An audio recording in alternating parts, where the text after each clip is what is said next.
my Ruby, here's a little poem, try to guess the artist. Some might say that it was fate we met when we did, but I just had to roll with it. Although London felt like half the world away, getting you back home was always part of the master plan. I'd tell the lads she's electric, and they would tell me to stop crying my heart out. Little by little, we built our family, and you made me a better man. Now we are about to be married with children. You are my wonder wall. Let's slide away and enjoy today, then we can talk tonight about how we are going to be together and live forever. Obsessed with Oasis. We went to see them when it was the reunion, and then Oasis is our first dance song as well. So yeah, The first night I met Ruby, she walked into Largo's in town. I remember saying to the lads, get on this MILF here. I genuinely thought she was in her 30s, married with a couple of kids. Turns out she was 26 and just an absolute stunner. But 5 years later I made her a MILF, and today I've just made her a wife. So I'll be setting the table up over there if anyone else wants the fortunes reading.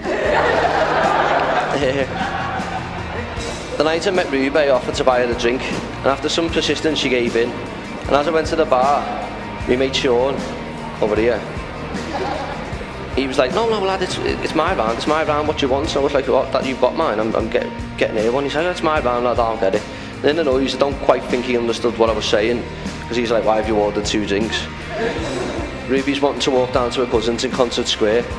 Whilst we were all heading somewhere else, just being the gentleman that I am, I was like, you can't walk alone through town, so I'll walk you to your cousin's and I'll catch up with the lads later. Once we got to Concert Square, Ruby was adamant I had to stay so she could buy me this drink back, and didn't believe me when I said that I didn't pay her. But she was like a Lannister and her debt needed paying. So I agreed to let her get me one back, which took about 40 minutes to come, in which Poppy and Jasmine interrogated me, and Stella threatened to batter me if I ever hurt Ruby. And eventually, I asked Ruby if I could kiss her, in which she said yes. And this was rudely, quickly interrupted by some random girl telling us how amazing we are as a couple, and we must have been together for years. She looked shocked when we said we only met an hour ago. But maybe she knew, because look at us now.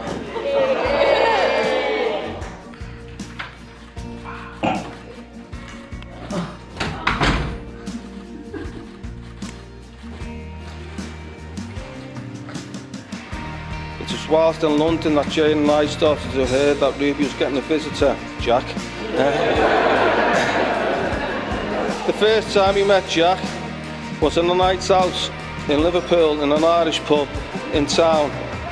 He walked in to meet us, quiet and reserved. Well, Jack, that didn't last long, did it, mate? I'm going to give you the alternative version of the first night I met Ruby's family. I walked into an Irish bar.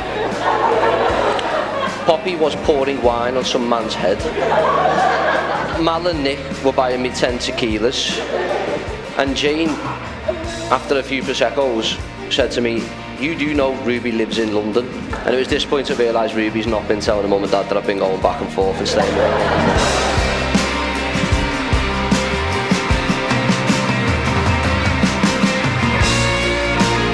From the start, it was clear that Jack was always making Ruby laugh and up for a good time. As a father, all you can ask is that your daughter meets someone who makes them happy.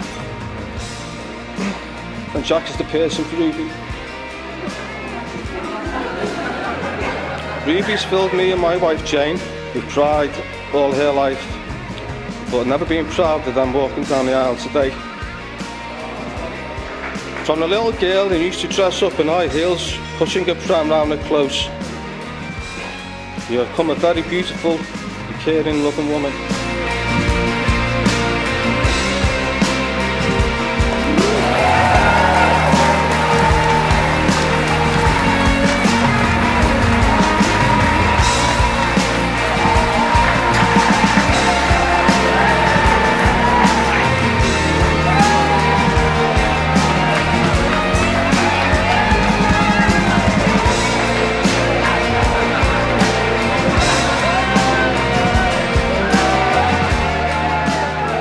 I remember when Jack first told me about Ruby, and I knew then something was completely different. The wordsmith that he is, he could only describe it to me as, she's proper boss, mate. Proper boss. And I'd never seen him this excited before, not since the time I watched him eat 13 McDonald's cheeseburgers in one go. Watching the two of you together over the years has been a pleasure and a privilege, but it's very clear to see why it works. It just makes sense. You balance each other out. You've created a beautiful family together, and Matilda and Chester have the best parents that they could ever wish for. I've always had a special admiration for my brother. Something deep that words can't fully explain. However, standing here today, he's exceeded all my expectations. I can honestly say I'm beyond proud of the man and father he has turned into. It wasn't always this way though. We used to have absolute wars growing up, and to be honest, we didn't get along at all. Like the time when my mum and dad bought him a new trampoline for the garden. A few days later we had an argument. And he said, you can't use that trampoline anymore. Me being me, went downstairs and started jumping on the trampoline. When Jack saw me from his bedroom window, he grabbed an old brass trumpet that my dad had, whacked me on the arm so hard he broke my arm. True story.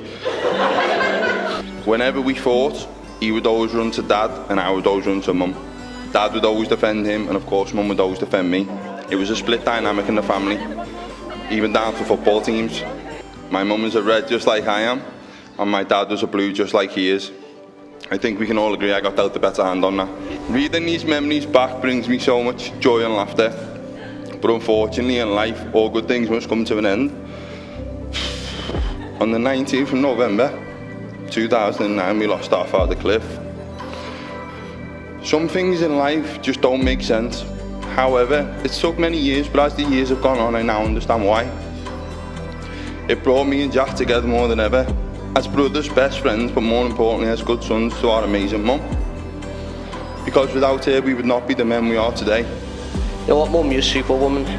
Losing a dad at a young age is tough, but losing a husband and having to play both roles much be harder. But you've nailed it. You allowed us to chase our dreams. Mark's chasing his, living his best life.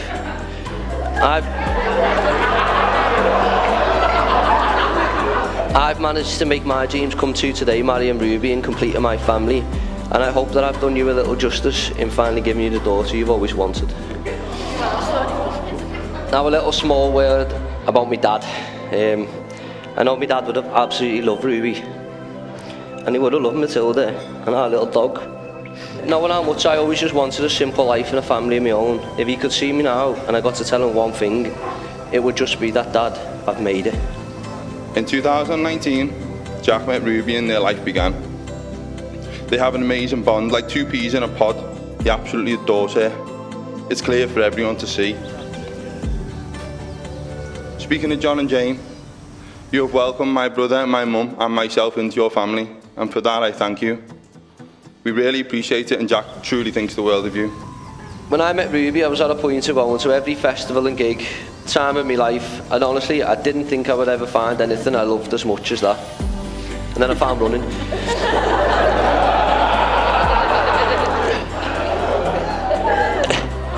No, but honestly, I started to take Ruby to the festivals and gigs with me, and that's when I realised that life is better when you do the things you love with the person you love.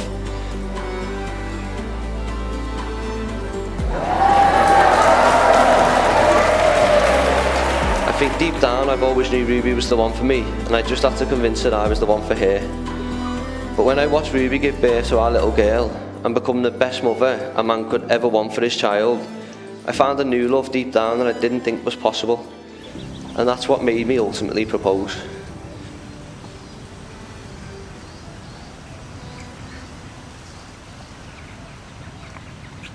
Your love is like hard medicine. There's nothing better than honey. To me, oh, hard medicine. There's nothing better than you. Your love is like.